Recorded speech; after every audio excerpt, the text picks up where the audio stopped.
just a different world right now. It's a completely different world. Hindi na yung tulad ng dati na fast clear tapos kahit sinong hero, basta kaya mag-fast clear, pwede na. Okay Tapos rekta sa laban, kaya lapu-lapu, ganon, Benedetta.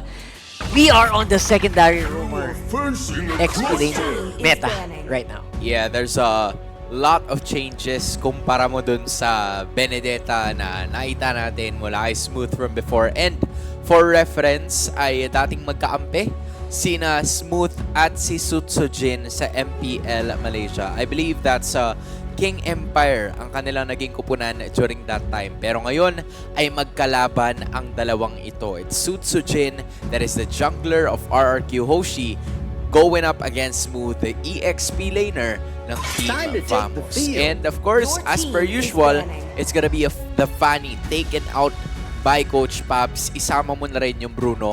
Pero ito, nagulat ako. Ano? Glue, banned out. First, face pa lang. Hindi, narinig tayo, pinag-uusapan daw kasi natin eh. So, obviously, it's a really interesting ban. Pero syempre, pag ikaw, pag Hans pangalan mo, Glue ang una mong nakakita. Oh, Glue yan. Napansin Matik mo yan, agad pare. yun. Matik Diba? yan. Kahit saan mo ko ilagay, mapa gold lane, mid lane, Glue. Walang intro dyan, kahit anong mangyari. But again, this leaves a lot of heroes open now. You have the Suyu, the Hylos, you even have the Hilda at some point na pwedeng gamitin ng Team Vamos unless RRQ Hoshi is preparing for the worst. Pinaghahandaan nila yung mga posibleng last on picks na meron dito ang Team Vamos kasi doon nga sila nakilala. Yeah, RQ seems to be letting, parang hinahayaan nila yung Team Vamos na mag-ban ng mga spicy picks. Tas sila kung ano-ano lang. Para lang magulo yung draft and maybe just to leave a lot of good picks open. Actually, nagawa strat yan eh. Yung mga, ang tawag nila, like tapon picks. Oh, tapon like bans. throwaway bans. Oo, Right? throwaway bans, di ba? Kasi 2 picks sila eh. It's a very powerful position to be in. And RRQ, they're really maximizing it. Even the Hilda though, getting banned. Akala ko makalusot yung Hilda, honestly. Akala ko first pick Hilda. Kung sakali. Or no, they're gonna have to go for something like a Hylos or maybe yung Suyo. Then I think there should be a plan. So it's gonna be a choice. Now, if you are Coach Kezcute and RQ, you can go for an Alpha. You can even go for an Hylos Alpha. Or maybe someone in the gold lane. You can give a Granger para dito kay Skylar, which is an ideal solution. Granger, Hylos, ang posible nating makita dito mula sa RRQ Hoshi. Try to deny somewhat of an option here para sa Team Vamos to further engage in terms of the initiations na meron sila. And you can also give like a really good gold laner para dito kay para sa RRQ. But again, just like what I've said a while ago, right? It's Glue na tinanggal mo. It's Hayabusa na tinanggal mo. It's gonna leave a lot of those heroes open for RRQ Hoshi. And this is the result. Ito yung sobrang gandang epekto. Nakalabas si Zushin sa Hawla. Eh, kalain mo yun. After the longest time, no? Ilang games na hinahanap ko Zushin eh. And the Zushin is very powerful just between these two picks. I feel like they already had a huge advantage sa game na to. Just a lot of possible options here. Now they can pick up the Granger if they want to, but instead, they're gonna wait for Nets' hero. Maya-maya pa. Hihintayin muna nila yan.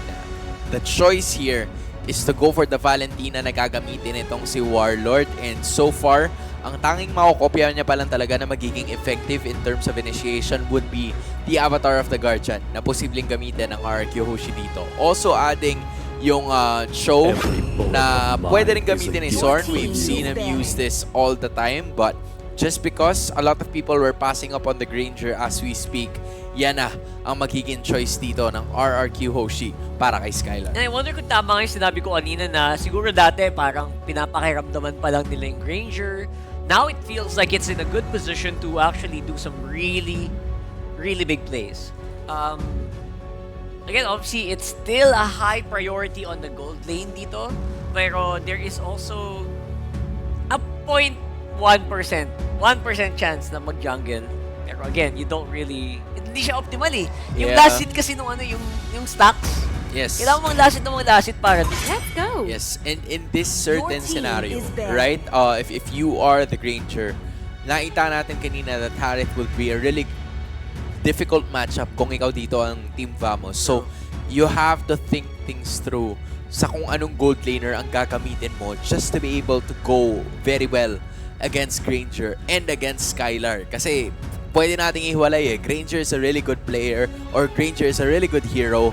Skylar also is a really good hero. Pag samahin mo yung dalawang yan, it's gonna cause a lot of problems. And, para mabawasan nila yung threat of the Granger getting pressured, they took out the Irithel, which is, you know, something that not a lot of people see. Pero ngayon kasi, it could be a possibility. Yeah, you really want to take out some really heavy I am not hitters. the only one Pag ikaw ay bound by Granger. these I'm chains. also expecting more of a gold lane ban dito. Maybe a Matrix. Something of the like. I highly suggest na mag-gold lane ban sila dito just to be able to get more comfort para sa Granger na to, para mas makapag-abante ang RRQ. Pero for now, obviously, Vamos, medyo malawak din naman yung gold lane pool ni Nets.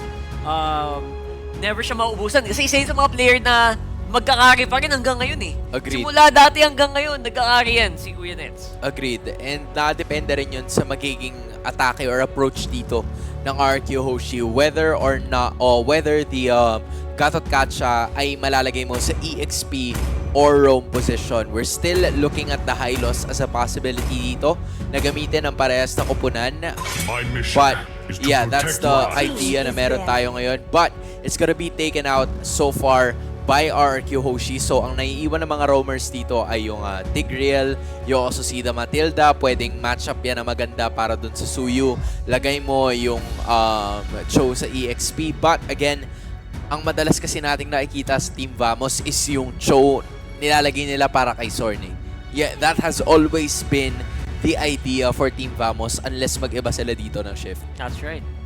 At least di natin makita ngayon yung ano eh. Locked in na yung mid and roam nila. Madami silang bala pa eh. Yung Sicilian Carmilla nga, hindi nila nilabas ngayon eh. Correct. So, I feel like there's just so much potential here for Team Vamos to still play around it. Always on the way. And they ban out that Your team Matilda. is picking. It's like you mentioned, very underrated right now. Hindi siya masyadong napapansin sa bans and sa picks, Your pero team may is mga picking. situations sobrang lakas nga. Oh, this is quite unusual. Because again, Ruby! oo, tinanggal kasi ng Team Vamos kanina yung Matilda considering that the Alpha is still open. Alpha goes very well against the Suyu and magandang matchup yun kung may Matilda sana. Pero Ruby ang magiging choice dito. Pwede ba mag-intertwine yan ng RRQ kung Gatot Kacha EXP or Ruby EXP? Meron silang pangalawang option but it's also gonna give a harder time para makapag-execute yung show. But depending on the last two picks of Team Vamos, yeah, it's a risky pick if you ask me. Very like Sand rises when I give the universe, word. multiverse na My makakapag. life. Your team Ayun na nga, is Harit. picking. And again, you mentioned this is not the most favorable matchup para dito sa Granger. So I'm wondering kung pwede bang ano ba? Is there a multiverse na mag-Granger jungle to? I'm looking at an Alpha here or yung Nolan or maybe even something else. Pero doon ako nakatingin. Even the Julian could be a possibility as well. Yes. Kung yun ang gusto nilang maging ruta. Or just like what you said, di ba pwedeng yung Granger medyo ipit ang options dito nitong si Sutsujin. But in terms of the Assassins, meron pa rin naman siyang options. Pero ang pinag-uusapan kasi natin dito ay walang iba kundi yung Suyu eh. Suyu. That's the major issue. So Still good. waters run deep. But Yun na nga. I guess the answer is Ling! Ling. The answer is none of the above because obviously we completely forgot about the Ling pero yan ang dadalhin ng RRQ Hoshi as they go up against Team of Vamos para sa best of 3 series na ito. Casters, pasa. Mainit ang bakbakan dito ng mga runner-ups ng kanilang respective MPL regions, but it is the Kingdom. Laban naman dito sa Team Vamos. Welcome dito sa game number 1. Kami makasama niya for the cast. Si Midnight, kasama ko dito si Athena. And naging malupit dito yung hulaan segment, yung mga prediction ng ating mga casters. Pero sinabi nga ni Rockhart, none of the above yung pinili ni Sutsujin. Okay na, nakita natin na somehow medyo napabuckle up ang mga panel natin onto that picks. pagdating na nga lang din dito sa RRQ, which is the last kingdom stand na nga lang din if ever. Pero wala pong laglagan, linawin ko lang din. Wala Pag pa. sinabing last kingdom stand, kasi sila na lang currently yung RRQ na or Oo. talaga napasok dito sa knockouts. Sarado ang airport ngayong araw. Pero bukas, magbubukas yan. Pero dito muna tayo sa game number 1. Zorn already playing very aggressive against kay Rins. Kaso na punish siya dito. Naku po, medyo delikado yung Cho in the force kaka-juice liquor. Medyo maaga talaga yun actually. Ito yung i-expect talaga natin nung na moment na open yung Jushin. Nakita rin to kanina na Rocket na interesting na hindi ito na-ban sa first phases nga nung draft natin. At nahawakan pa to ni Rins. I mean, as much as Vamos would love to play against Grabe Lucian yung- with the idea of the show. Yup. Ang problema kasi napakahirap talaga labanan niyan pag mid lane. Pero ito napapulan nila si Rins. Pero aabutin pa rin naman ni Smooth. And that's the first blood going Lord. to Team Vamos. Pero may bawi pa rin naman dito si Edok. Nakita ko nga lang din yung konting pa no ni Smooth. And definitely yun yung mga una talaga nilang kaltukan ng maaga kung ikaw ang Team Vamos. But earlier on, marami talaga ang eyes on Zorn as well. Yeah. Kung paano nga ba niya gagalawan yung ganito na sabihin natin more on the aggressive side din ng RQ Hoshi. Especially with the Ruby pick here for Idok. Oops, may mga konting amba. Pero definitely, kaya pa rin naman mag-in and out dito ng Zorn. Parang ganda naman ng idea. Maganda yung idea ng Cho ng Team Vamos versus the Jusin kasi kaya niya namang may mobile enough siya. Enough yung kanya mobility Definitely. para abutin yung Zushin dito ng RRQ. Ang problema kasi yung yung Ruby Even though sinabi nga ni Rockart medyo interesting dahil hindi na natin madalas nakikita Ang itong Ruby. Ruby Roam. Pero counter kasi dati kino-consider na soft counter yun laban sa Cho Tsaka, ang maganda kasi sa parehong hero na yun, Cho and Ruby, somewhat flex sila, no? Pagdating sa role. And yun nga yung isa sa nakakapagpa-awkward talaga kay Zorn. Even kanina pa, yung attempt nila, nag-succeed sila kay Rins kasi dumagdag na rin si Smooth dun sa equation, sa pangungulit. Pero sa ngayon, dagdag na nga lang din on Vision here on the first turtle. Andito pa rin sila Smooth. Alam nilang hindi basta-basta bibitawan tong RBM na to. Hanggang mamaya, andyan ang ginaya later on na pwedeng i-cast ni Warlord na Crimson Beacon. Pero tutok muli tayo dito sa unang pagong. Busy pa si Susujin dito pero aabot pa rin naman yung leg Smooth. Already outputting the damage. Goes Avatar the Guardian ginamit dito ni Dairen on the backside pero makukuha pa rin naman ni Chibi yung retribution dito pero mapapatay nila yung jungler ng Team Vamos. Dalawa na itutumba para sa kanila in RRQ Hoshi. Sacrificing the turtle pero makakuha naman sila ng 2 kill. Okay, ngayon hindi pa doon sa dalawa matatapos ba? Ay, may kasama pang combo doon. Sila Dairen. Zorn will survive but definitely naging call na lang din nila is more on the kills talaga. Early kills at nabigyan pa nila na maaga doon si JB at sa may bandang taas naman na ang attempt nila dito kay Idok at si Nets ay eskapo na lang muna. Hindi pa nila kaya yung yung Harit kasi ang kapal pa ng shield. Grabe no? Hindi pa reliable yung kanilang damage output. Pero after first turtle for sure, RRQ Hoshi, masaya sila, nakangiti sila dahil nakakuha sila ng maraming kills. Even though they lost out on the objective, XP lang naman yung mawawala sa kanila. Ito yung nakakainis eh. Hindi lang yun minsan yung nawawala but also yung capability nila na mangulit kasi nga may mga ganyang pangdampot. Parang pusa eh, di ba? Dinadampot sa batok eh. At yun yung maganda for RRQ Hoshi na pe-prevent nila yung paglapit na gano'n na makulit na Zorn talaga. Yung pag hinawakan mo sa sa may leeg. Gano'n, walang galawan yun. Mahirap. Literal di gumagalaw yung pusa and gano'n din yung kay Jusin. Talagang pag inangat ka, walang galawan. At medyo mahirap talaga gumalaw at nakikita nyo naman siguro, nagkakaroon naman ng attempt si even for Warlord na follow-upan sana yung mga amba ni Zorn.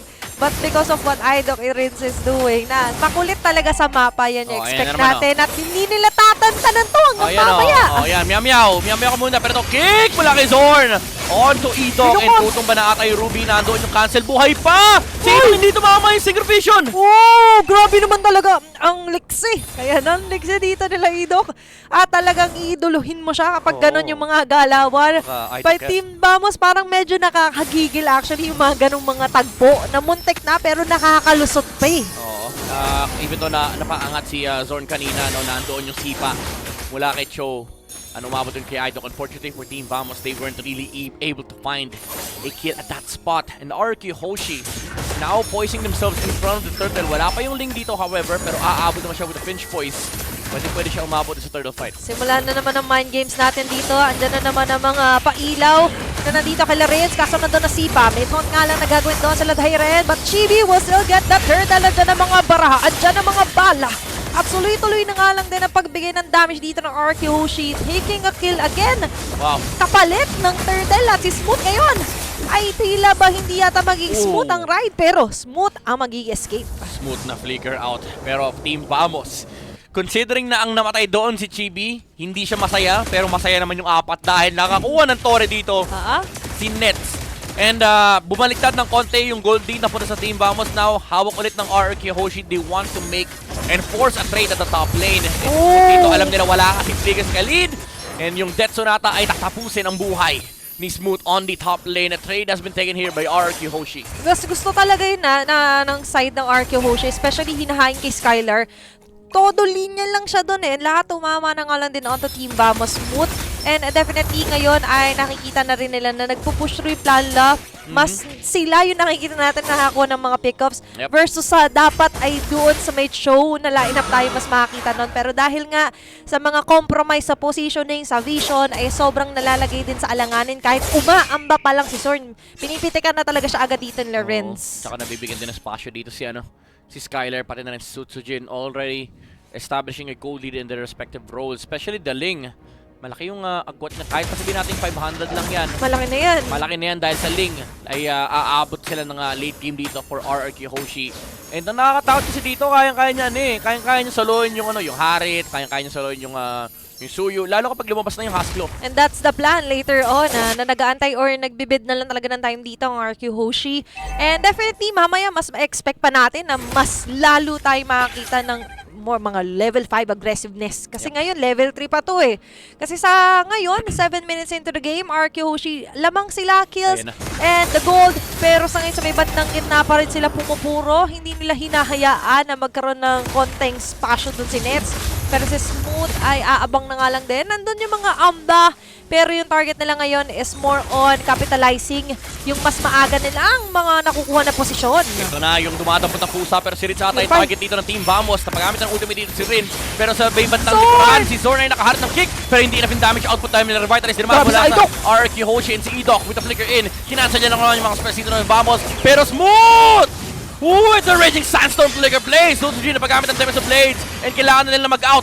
RRQ Hoshi to get us fight this one out. Tyron sustaining the front line. Pero wala na siyang kakampi. As Vamos takes 3. And susunod na nga dito yung pagong. At ngayon, sa pagkakataon nito, 3 pagong on the side ng Team Vamos. Pero dito lang sa turtle fight na ito na hindi namatay si Chibi.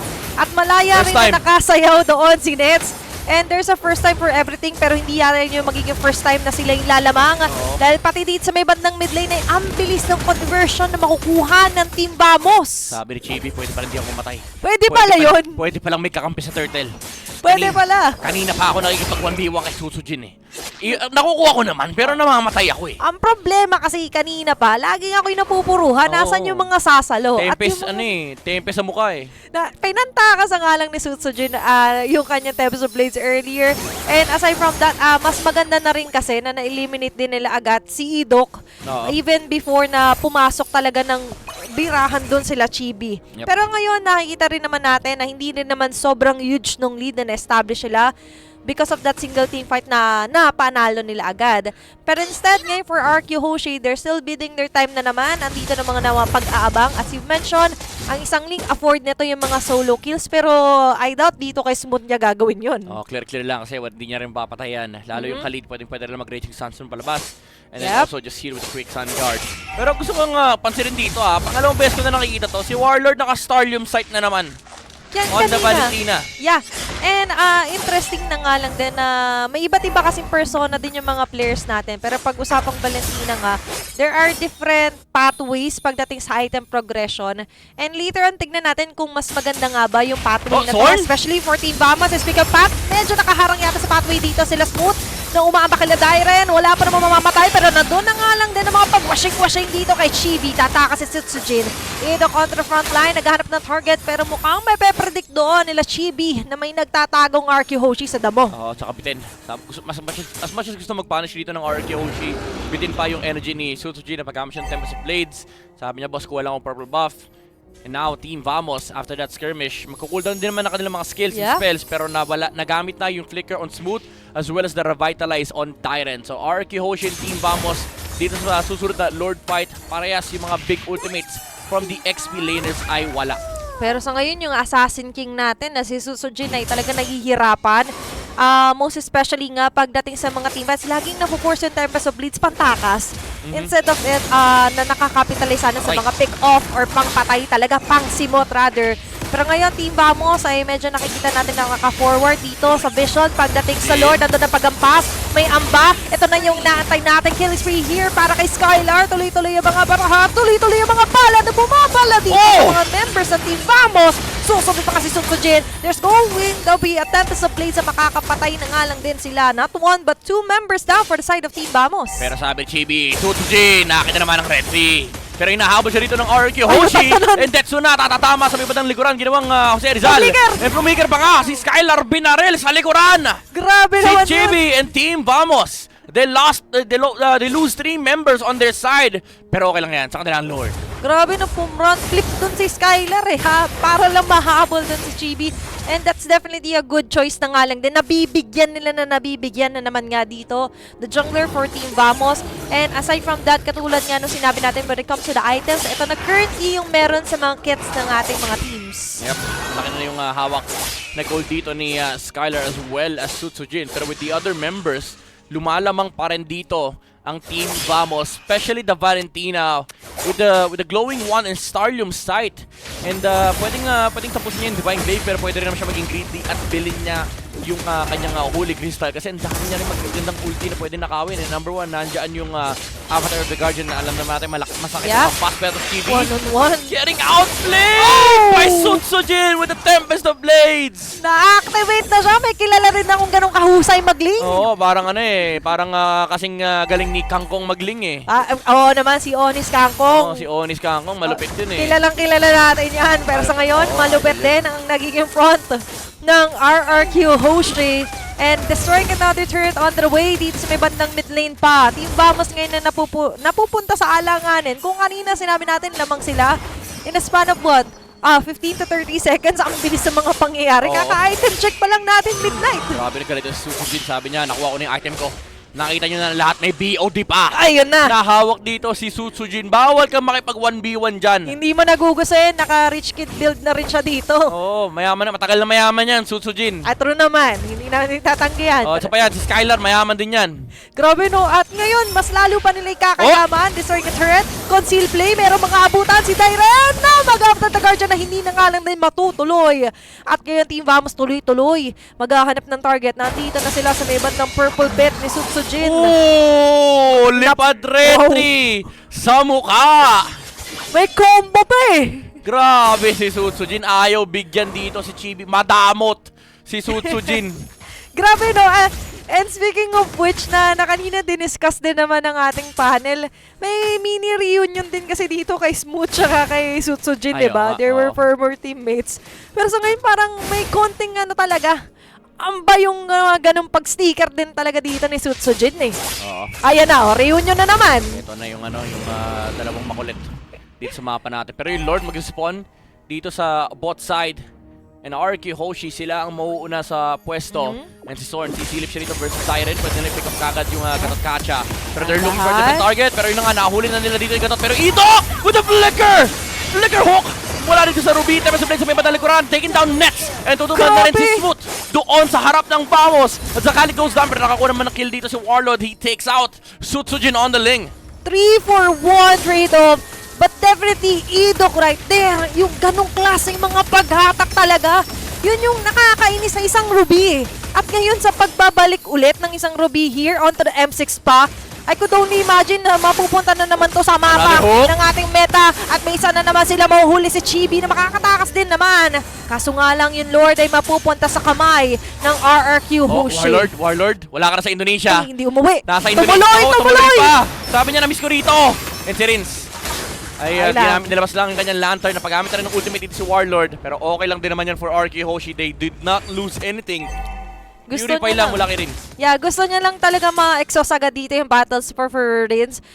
Most especially na nakita rin naman natin na somewhat mabubuhay na rin ng ibang mga members ng Team Vamos. Abot para dumepensa dito sa Lord na dala-dala ng RRQ Hoshi. Na by the way, pangalawang Lord para sa laban na ito.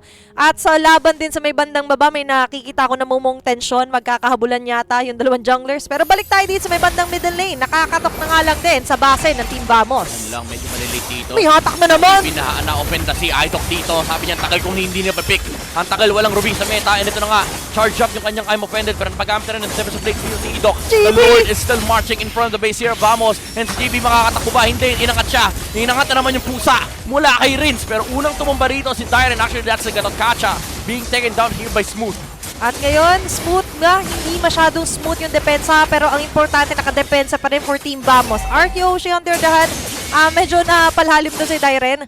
Akala niya they've got it already. But thanks to the survival ng alam ni Chibi, na-prevent nila doon yung mga attempts din dito ng RRQ Hoshi. Yung sipa ni Zorn ang pinaka-crucial talaga na nakita natin. Once na makakuha talaga siya ng isang magandang sipa lang, it could turn things into their favor talaga.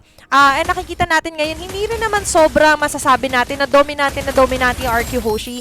Yes, nasa kanilang numbers when it comes to the gold and especially sa kills. Pero kung titingnan kasi natin sa mapa, either way, Team Vamos could still get an advantage. Isang diretso, isang clash na may panalo, pwede silang dumiretso din sa base ng RRQ Hoshi. Yep, ang pinakamalaking target dito is yung dalawang cores ng RRQ Hoshi. It's Skylar and Sutsujin. And parehas sila, wala silang way to dodge the flicker kick na pwede manggaling dito kay Zorn, especially with Skylar having that flicker. I mean, pwede niya i-redirect yung kick, pero kapag maaga lumabas yung sipa dito mula kay Zorn, ay talagang pwede mag-collapse dito ang Vamos, especially with Warlord. He could potentially just steal the Avatar of the Guardian mula kay Tyren. Even though madalas ang kinukuha ni Warlord dito is yung ultimate ni Jusin para kahit paano meron siyang repositional spell.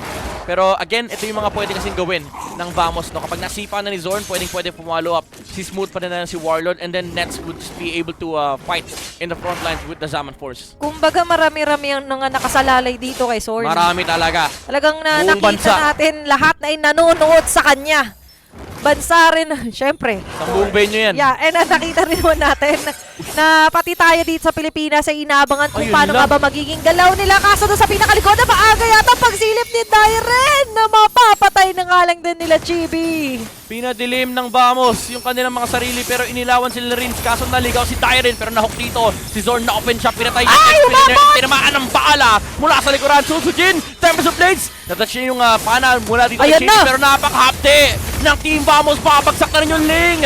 And may bawi dito ang Vamos. Mapapatay nila si Sutsujin. JB going in, taking down Skylar. And now susunod na rin si Idok. They lose 4 on the side of RRQ Hoshi. At naririnig na rin natin ang sigawan doon. On-site sa Malaysia, nagwawala dahil nakita nga natin kung paano nakabawi doon ng Team Vamos. At na-maximize nila na sabihin man natin na namatay doon sila Zorn, namatay man si Smooth. Pero just imagine, 4 members na tore down nila for RRQ Hoshi and giving them the chance to actually take down the Lord uncontested. Malaya sila dito. Nanginginig ang Indonesia, pero nanginginig din naman ang venue ng Malaysia as Team Vamos. Okay, yan na. Doing it against RRQ Hoshi. Ayun na naman tayo na nakikita talaga natin that anything can happen.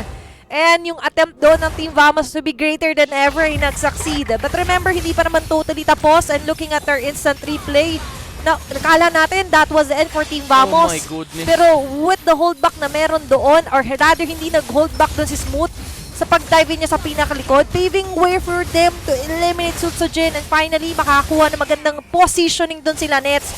And even Chibi with his Suyu securing a double kill at the end of that 4-man down for RRQ Hoshi. Sinalubong ni Sutsujin yung naka-charge na Suyu ng first kill. Pagbaba niya, na-stun siya, tapos na-washing.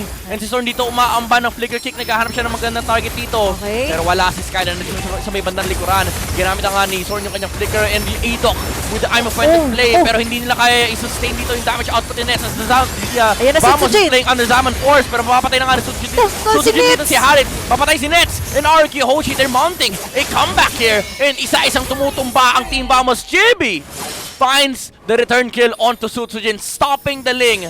Pero RRQ Hoshi, tuloy-tuloy ang kanilang pag-abante. Smooth!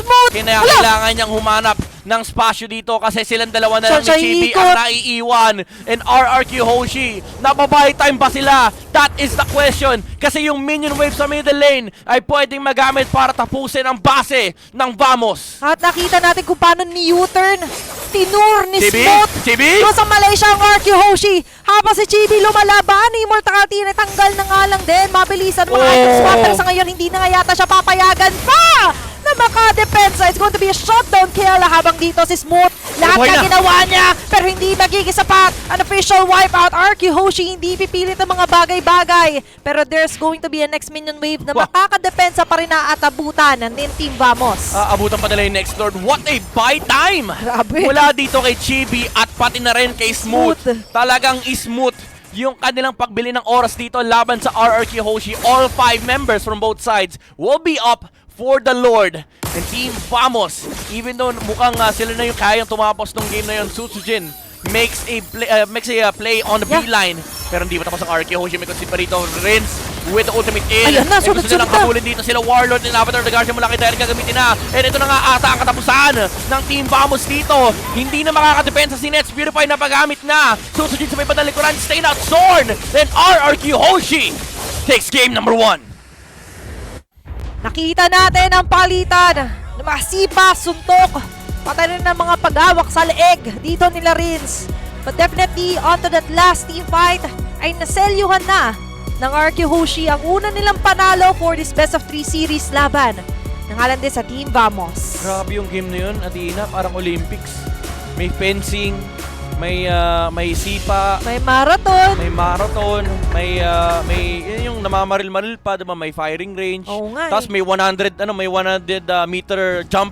Ang dami Di pa pala na 100. nangyari. 6 meters lang. Pero yung kay Ganot kasi 100 meters jump. Pwede na rin yun. But definitely, mas marami pa tayong mga matututunan, mga mahihimay na nga lang din sa nangyaring laban na yon. And isa talaga sa highlight ng araw ko, yung nagdasal muna sa gilid si Smooth. Oo, sabi niya, teka lang kailangan ko umipon ng lakas. Yan yung mga kalaro mo pag habul-habulan. Oo. Tumatime first pag matataya mo na. Boss, wait lang.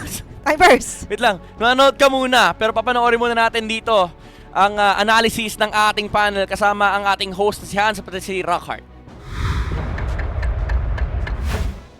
Maraming salamat muli to our casters. At gaya ng kanila nabanggit, hindi nila in-expect na magkakaroon ng time purse ang Team Vamos because they were so close on bringing that base down. The only problem was RRQ did not let them, and instead, the Kingdom takes game number 1. That might have been one of the closest games we've seen today, probably. Despite medyo semi-bugbog yung Team Vamos dito sa simula, may konting pag-angat naman. Nilaban natin. Nilaban nila hanggang siguro mga 15-minute mark, 18-minute mark. And then, may nangyari lang talaga May nangyari lang Ano talaga. ba nangyari? The Ruby. Ah. Ang ganda din pala ng Ruby against Asuyo We kind of keep forgetting that kasi bihira natin makita. Pero kahit mag-dash, gamitin mo yung dash mo to go around, it does, mahila ka kasi pabilog yung hatak ng Ruby And not only that, I feel like the main threat of having that Ruby ay para guluhin lang talaga yung Khalid tsaka yung Cho. The Cho, kasi yung Cho, just like what we've said a while ago, this is a soft counter doon sa... the Ruby is a soft counter doon sa Cho. Kaya kung mapapansin nyo, hindi talaga nakakapag-execute itong si Zorn ng maayos ng mga Way of the Dragon plays na dapat sana iaasahan natin mula sa kanya. And you can also say the same thing for Smooth, right? For Smooth, as of that moment, kahit nasabihin natin na meron siyang Wilderness Blessing, so it's a little easier for him to roam around the map because that is what the Khalid is meant to do. Hindi niya pa rin yun nagagawa to the fullest of its potential kasi napakarami mong kailangan alalahanin pag lumapit ka. Right? Soft counters for Ruby and then you also have the Gatot Catch as well na talagang magpapahirap sa'yo na gumalaw. Tsaka aside dun sa counteran is yung paggamit ni Sutsujin dito sa Ling na to. It was spectacular. Sobrang ganda. Especially in that second to the last fight yata, or I think last fight around the mid area where he was all over the place. And That's why it's also so good to pick up the Zushin. Kasi you can only do that pag hindi sa'yo nakafocus yung kalaban. That's true. Di ba? Ang laking bagay nung Zushin sa mid din dito. Yeah, the Zushin was already a problem right from the start kasi number one, mahihirapan si Zorn na makapwesto kasi kada lalapit siya. Ando na yung mga paro-paro ni Zushin, di ba? It's gonna be a problem, stacks are gonna be there. Tapos si Smooth din, na nandoon yung scenario na talagang hindi rin siya makahanap ng tempo. And even when he can, may balibag na mangyayari sa kanya once the stacks are already open. And with that being said, all those space was created for the king of the kingdom. It's Skylar using his Granger. MVP ng ating game number 1. Isang beses lang siya nahuli. That was probably because of the almost wipeout na nangyari doon sa mid lane. But other than that, a spectacular performance coming in from him.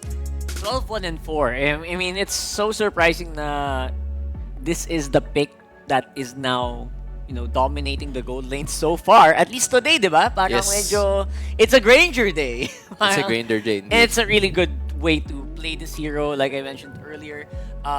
Fighter emblem, 100%. Festival of Blood is there. Nagbago lang dito, I think, is yung penetration. And it's the blueprint. You know, FNOF created another blueprint para gamitin ng mga players. Yeah, one of the things na napansin natin as we take a look into the highlights is kung gaano nga ba nabugbog yung Team Vamos in the early portions of the game. Bugbog talaga, oo. There were a lot of scenarios na talagang pumapabor sa RRQ Hoshi kasi kada execution ng galaw na meron dito ang Team Vamos, sometimes it doesn't hit.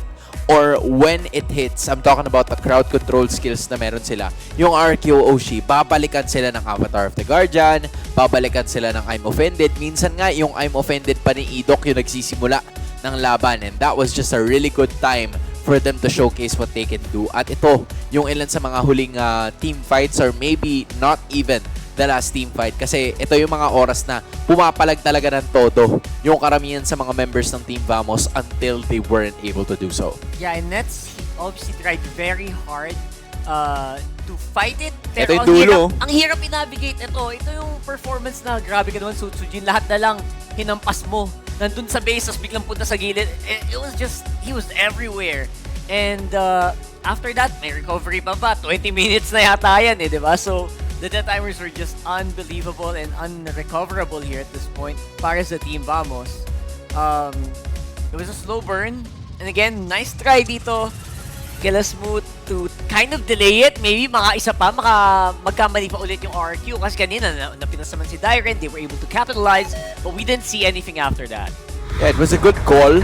Also, na nanggaling sa Kingdom na hindi na nila kailangan mag-back away. All they needed was to stay there. Yep. Try to force the issue kontra dito sa Team Vamos, and that's exactly what happened when you at least assert your dominance dun mismo sa kanilang base.